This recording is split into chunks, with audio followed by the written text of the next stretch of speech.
Monsieur Jean-Louis Amard, j'ai été président d'une association qui s'occupait des démunis, donc les gens qui sont à la rue en urgence. Et j'ai un peu envie de vous poser, non pas une question provocante, mais comment lancer ce dynamisme en France, notamment lorsqu'on s'occupe de gens démunis, parce que, figurez-vous, c'était pas synchronisé comme ça, mais on a beaucoup réfléchi aujourd'hui dans notre association, parce que souvent les financements se réduisent quand ils viennent de l'État, ce qu'on peut comprendre, mais on a beaucoup de mal pour corriger le tir et tenir d'une part cet engagement de sortir des gens de l'ornière, parfois la misère, qui n'est pas seulement financière, mais parfois dans la tête, les addictions, tout un tas de choses comme ça. Donc je suis très intéressé comment essayer concrètement, avec toutes les difficultés qu'il y a en France, puisque le mécénat c'est pas toujours très facile, et les donateurs, c'est pas toujours très simple non plus à trouver. Merci de votre éclairage. J'ai envie de dire, moi, il y a une chose qui a toujours marché quand on a commencé des projets. Et je me souviens toujours, à l'époque, on n'avait pas de financement. On nous disait toujours montrer que le projet marche et alors on vous financera. Oui, mais pour commencer l'expérience pilote, on a besoin d'argent. Et déjà donner son témoignage, je dis, mais voilà, nous, on est prêt à donner le temps, on est prêt à donner nos compétences, on est prêt à y aller, mais on a besoin de ne pas être seul. Et à l'époque, sur une assemblée de 50 personnes, il y en a un malheureux qui a dit « Moi, j'ai eu ma retraite dans 1 an et demi, je ne sais pas quoi faire, et en vous entendant, j'ai trouvé quelque chose qui me plaisait. Je vous accompagnerai dans ce projet et je vous aiderai à trouver le financement. » Et cet homme-là, il avait été touché, mais ça ne suffisait pas. Quand il arrivait au Chili, il voulait toujours qu'on fasse plus. Et à un moment donné, j'ai dit aux autres avec qui j'ai travaillé, laissez-moi faire, je vais l'emmener dans les poblations et voir les gens. Et je l'ai emmené voir les gens, les pobladors, les micro-entrepreneurs. Et je l'ai fait s'asseoir et écouter l'histoire de chacun. Et là, à un moment donné, le soir, il a dit, j'ai compris. Vous avancez au rythme que vous voulez. Et il est devenu un vrai partenaire. Parce qu'il a reçu dans son cœur la situation des personnes. Cet homme-là a eu un cancer 6 mois après. Il a vécu 9 mois, toujours en lien avec lui. Il a demandé d'avoir la photo des pobladors et des premiers micro-entrepreneurs sur son lit jusqu'à la fin. Et je dirais une clé pour mettre les gens dans le coup, c'est de les inviter avec vous à vivre votre travail, à vivre votre engagement, parce que c'est la conversion du cœur, c'est quand on est touché par une personne pauvre, quand on est touché par ce qu'elle dit, quand on l'écoute jusqu'au bout, qu'après on est prêt à se donner par les finances, par le temps, de n'importe quelle manière. Mais j'allais dire d'impliquer et de faire voir, de faire vivre l'expérience à d'autres. Commencez par là. C'est une piste.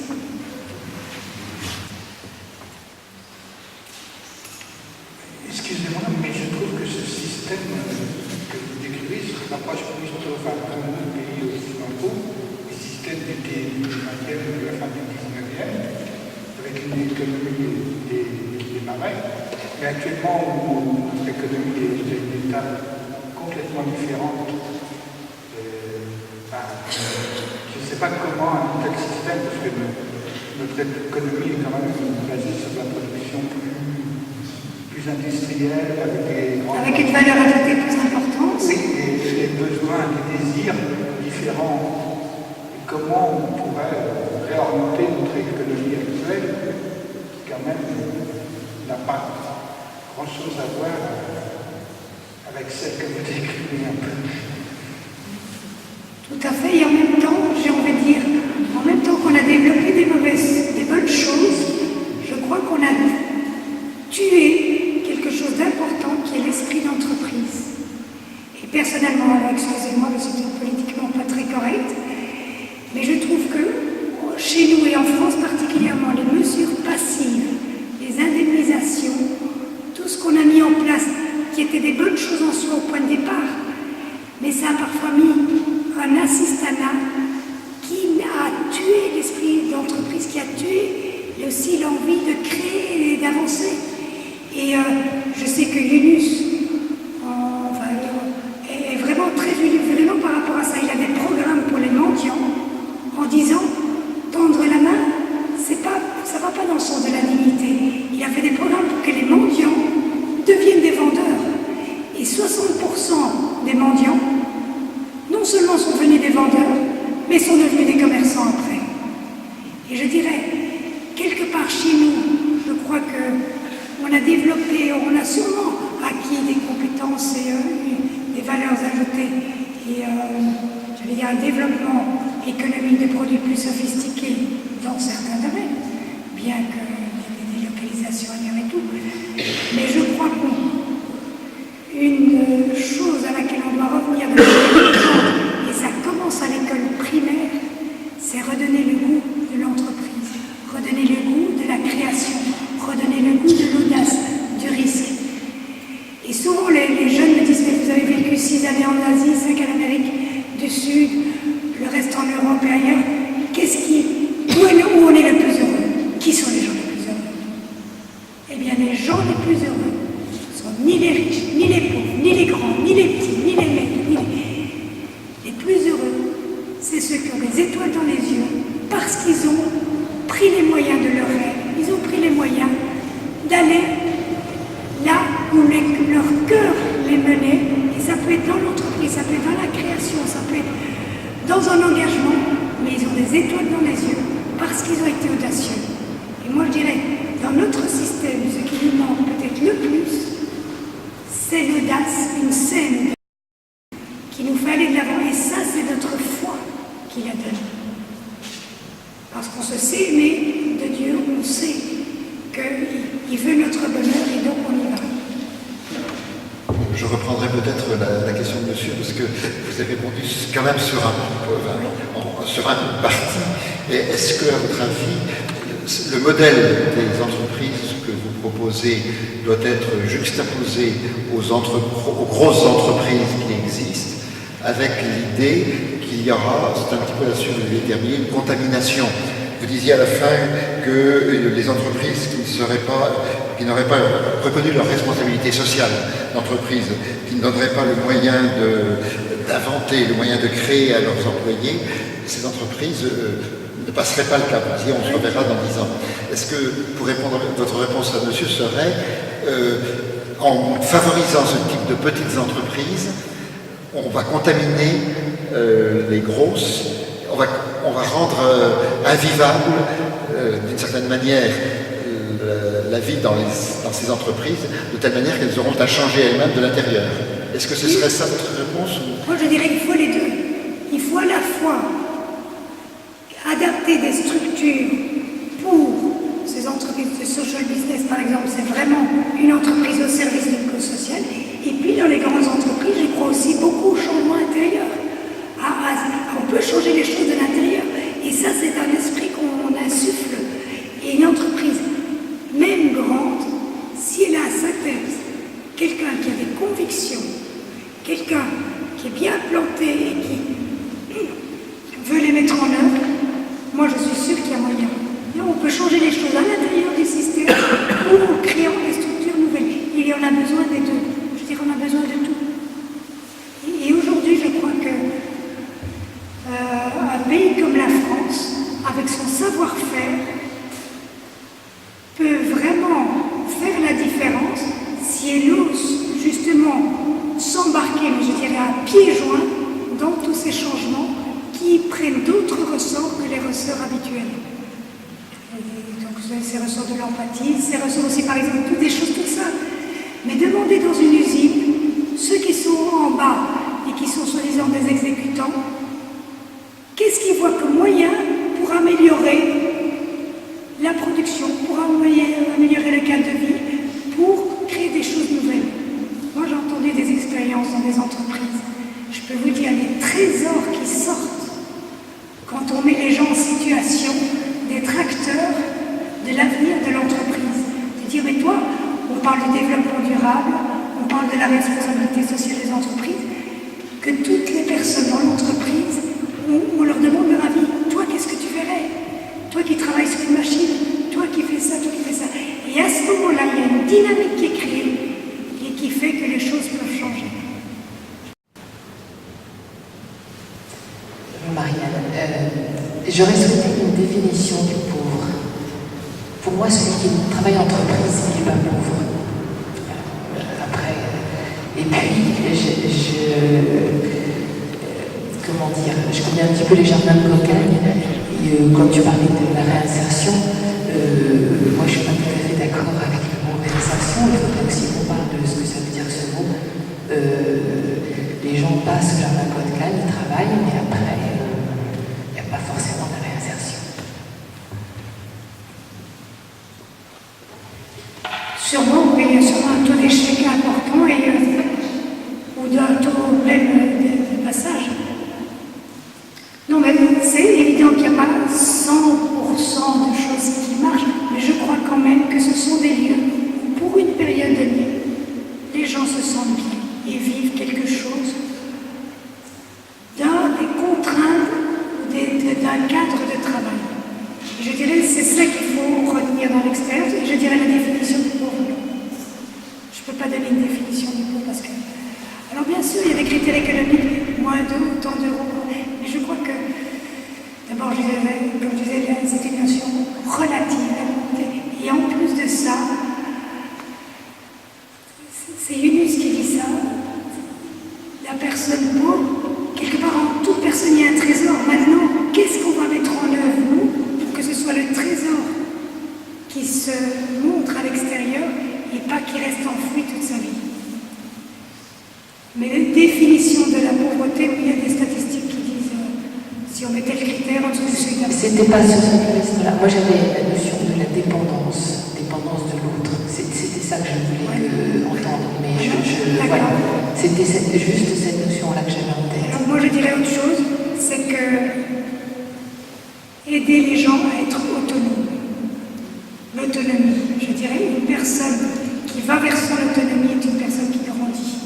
Je dirais, s'il y a un axe dans lequel on peut travailler, c'est aller vers l'autonomie des personnes. Et l'autonomie par le travail, par différents moyens, mais que la personne, par elle-même, puisse avancer dans sa vie. Oui, je suis dans l'entreprise. Et donc, la définition du pauvre, pour moi, c'est celui qui n'a pas par rapport à celui de riche, qui est celui qui a. C'est-à-dire le pauvre, c'est celui qui a besoin de quelque chose, pour être plus ou moins pauvre, plus ou moins riche, selon les catégories et selon les personnes. On peut être riche matériellement, intellectuellement ou sentimentalement. Donc, si vous voulez, c'est un peu la définition du pauvre. L'économie dont vous nous parlez n'est pas une théorie économique, sauf le microcrédit. Mais actuellement, il faut se situer dans les théories économiques, c'est ce que demandent les encycliques papales en particulier, pour justement développer au niveau mondial et non pas au niveau, je dirais, charitable. Caritas Caritate. Et je voulais vous dire aussi que votre économie, elle s'adapte à une certaine, dans un certain pays. Elle est bonne. Elle ne peut pas être appliquée en France, sauf le microcrédit qui n'est pas assez appliqué en France, c'est un autre problème. Et je voulais dire qu'effectivement, la réponse, elle se trouve effectivement dans la solidarité par les coopératives. Vous en avez parlé à la fin en conclusion, sauf que les coopératives actuellement en France sont détournées par ce qu'on appelle le vote unique, comme des associations, c'est-à-dire que les personnes ne peuvent pas s'exprimer, en particulier dans la démographie. Dans la démocratie plutôt, dans la démocratie où effectivement les gens doivent s'exprimer, et on voit que même pour les élections tout est bloqué. La démocratie n'est pas forcément totalement exprimée. C'est la réponse que je donnerais à l'économie dont on parle. Il y a 3 questions, me semble-t-il. pour l'application en France et le statut des coopératives en France, c'est ça? Est-ce que ce sont des questions ou ce sont des constats? Des constats. Ça, c'est ce que j'entendais. Mais sur lesquels vous pouvez réagir? Non, sur lesquels. C'est assez juste ce que monsieur a dit. Donc je dirais, de nouveau, qu'est-ce qu'on fait? Moi je dirais, si on pense en saison, alors semons. Si on pense en année, plantons des arbres. Si on pense en siècle, formons des personnes. Et je dirais, aujourd'hui, moi je dirais, une des priorités, c'est la formation. Et c'est, je dirais, dès le plus jeune âge, insuffler cet esprit.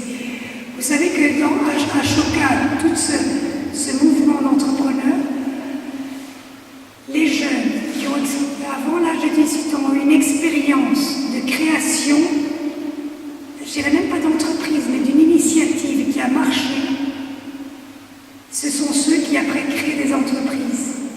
Donc apprenons à nos jeunes à faire dès le plus jeune âge des petites expériences où ils voient que le monde peut changer.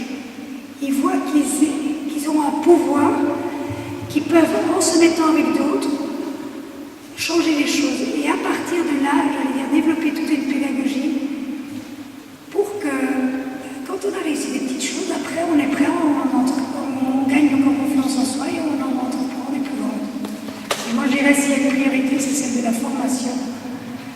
Et d'insuffler dès le plus jeune âge de la création de petits projets, de petites idées par des enfants, par des adolescents, montrer qu'on peut faire des petites choses et que ces petites choses...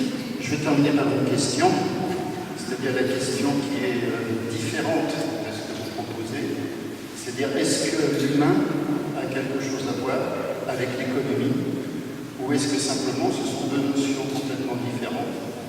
L'humain, objectif de l'économie, mais pour un non-chrétien, ce n'est pas forcément le cas.